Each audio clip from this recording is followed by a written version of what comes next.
Hard Times by Charles Dickens. Book the First, Sowing. Chapter 16, Husband and Wife. Mr. Bounderby's first disquietude on hearing of his happiness was occasioned by the necessity of imparting it to Mrs. Sparsit. He could not make up his mind how to do that, or what the consequences of the step might be. Whether she would instantly depart, bag and baggage, to Lady Scadger's, or would positively refuse to budge from the premises. Whether she would be plaintive or abusive, tearful or tearing, whether she would break her heart or break the looking-glass. Mr. Bounderby could not at all foresee. However, as it must be done, he had no choice but to do it. So, after attempting several letters, failing in all of them, he resolved to do it by word of mouth. On his way home on the evening he set aside for this momentous purpose, he took the precaution of stepping into a chemist's shop and buying a bottle of the very strongest smelling salts. "By George," said Mr. Bounderby, "if she takes it the fainting way, I'll have the skin of her nose at all events." But in spite of being thus forearmed, he entered his own house without anything but a courageous air, and appeared before the object of his misgivings like a dog who was conscious of coming direct from the pantry. "Good evening, Mr. Bounderby." "Good evening, ma'am, good evening." He drew up his chair, and Mrs. Sparsit drew back hers, as who should say, "Your fireside, sir. I freely admit it is for you to occupy it all, if you think it proper." "Don't go to the North Pole, ma'am," said Mr. Bounderby. "Thank you, sir," said Mrs. Sparsit, and returned, though short of her former position.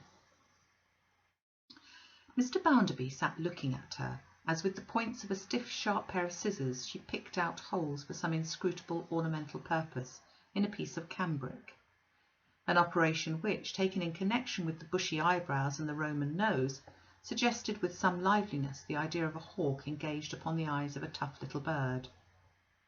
She was so steadfastly occupied that many minutes elapsed before she looked up from her work.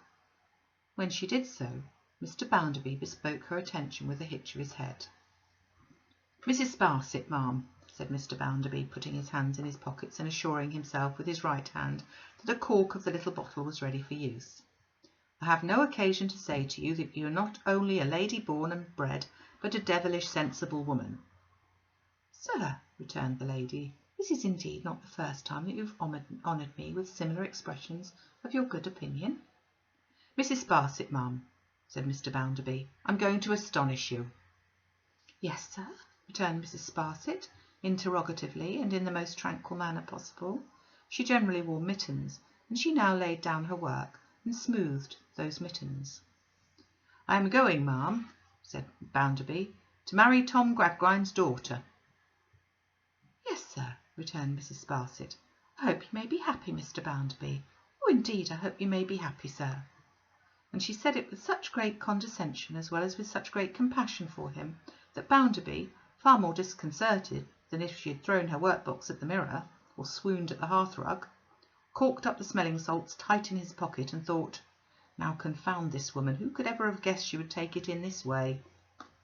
"I wish with all my heart, sir," said Mrs. Sparsit in a highly superior manner. Somehow she seemed in a moment to have established a right to pity him ever afterwards, "that you may, in all respects, be very happy." "Well, ma'am," returned Bounderby, with some resentment in his tone, which was clearly lowered, though in spite of himself, "I'm obliged to you. I hope I shall be."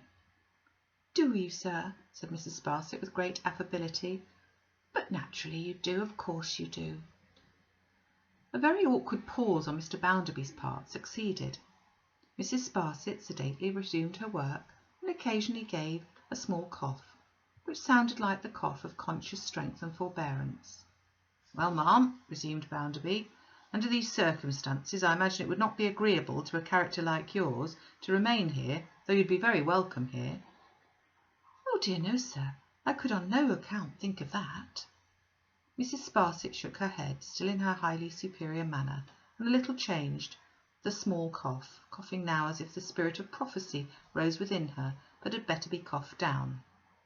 "However, ma'am," said Bounderby, "there are apartments at the Bank where a born and bred lady, as keeper of the place, would be rather a catch than otherwise, and if the same terms—" I beg your pardon, sir. You were so good as to promise that you would always substitute the phrase annual compliment. Well, ma'am, annual compliment. If the same annual compliment would be acceptable there, why, I see nothing to part us unless you do. Sir, returned Mrs. Sparsit, the proposal is like yourself, and if the position I shall assume at the bank is one that I could occupy without descending lower in the social scale. Why, of course it is, said Mr. Bounderby. If it was not, ma'am, you don't suppose that I should offer it to you, to a lady who has moved in the society you've moved in. Not that I care for such society, you know, but you do. Mr. Bounderby, you are very considerate. You'll have your own private apartments, and you'll have your coals and your candles and all the rest of it, and you'll have your maid to attend upon you, and you'll have your light porter to protect you, and you'll be what I take the liberty of considering precious comfortable, said Bounderby. Sir, said Mrs. Sparsit, say no more. In yielding up my trust here, I shall not be freed from the necessity of eating the bread of dependence. She might have said the sweetbread, for that delicate article in a savoury brown sauce was her favourite supper, and I would rather receive it from your hand than from any other. Therefore, sir, I accept your offer gratefully, with many sincere acknowledgments for past favours, and I hope, sir, said Mrs. Sparsit, concluding in an impressively compassionate manner, I fondly hope that Miss Gradgrind may be all you desire and deserve. Nothing moved Mrs. Sparsit from that position any more. It was in vain for Bounderby to bluster or to assert himself in any of his explosive ways. Mrs. Sparsit was resolved to have compassion on him as a victim. She was polite, obliging, cheerful, hopeful, but the more polite, the more obliging, the more cheerful, the more hopeful, the more exemplary altogether she was, the forlorner sacrifice and victim he. He had that tenderness for his melancholy fate, that his great red countenance used to break out into cold perspirations when she looked at him. Meanwhile the marriage was appointed to be solemnized in 8 weeks' time, and Mr. Bounderby went every evening to Stone Lodge as an accepted wooer. Love was made on these occasions in the form of bracelets, and on all occasions during the period of betrothal took a manufacturing aspect. Dresses were made, jewellery was made, cakes and gloves were made, settlements were made, and an extensive assortment of facts did appropriate honour to the contract. The business was all fact from first to last. The hours did not go through any of those rosy performances which foolish poets have ascribed to them at such times, neither did the clocks go any faster or any slower than at any other seasons. The deadly statistical recorder in the Gradgrind Observatory knocked every second on the head as it was born, and buried it with its accustomed regularity. So the day came, as all others' days came to people who will only stick to reason, and when it came they were married in the church of the florid wooden legs, that popular order of architecture, Josiah Bounderby, Esquire of Coketown, to Louisa, eldest daughter of Thomas Gradgrind, Esquire, of Stone Lodge, MP for that borough. And when they were united in homely matrimony, they went home to breakfast at Stone Lodge aforesaid. There was an improving party assembled on that auspicious occasion, who knew what everything they had to eat and drink was made of, and how it was imported or exported, in what quantities and in what bottoms, whether native or foreign, and all about it. The bridesmaids, down to little Jane Gradgrind, were, in an intellectual point of view, fit helpmeets for the calculating boy, and there was no nonsense about any of the company. After breakfast the bridegroom addressed them in the following terms. Ladies and gentlemen, I am Josiah Bounderby of Coketown. Since you have done my wife and myself the honour of drinking our healths and happiness, I suppose I must acknowledge the same, though as you all know me, and know what my extraction was, you won't expect a speech from a man who, when he sees a post, says, that's a post, and when he sees a pump, says, that's a pump, and is not to be got to call a post a pump or a pump a post, or either of them a toothpick. If you want a speech this morning, my friend and father-in-law, Tom Gradgrind, is a member of Parliament, and you know where to get it. I am not your man.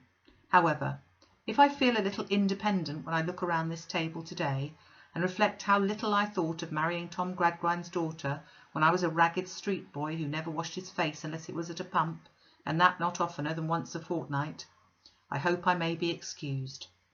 So I hope you like my feeling independent. If you don't, I can't help it. I do feel independent. Now I have mentioned and you have mentioned that I am this day married to Tom Gradgrind's daughter.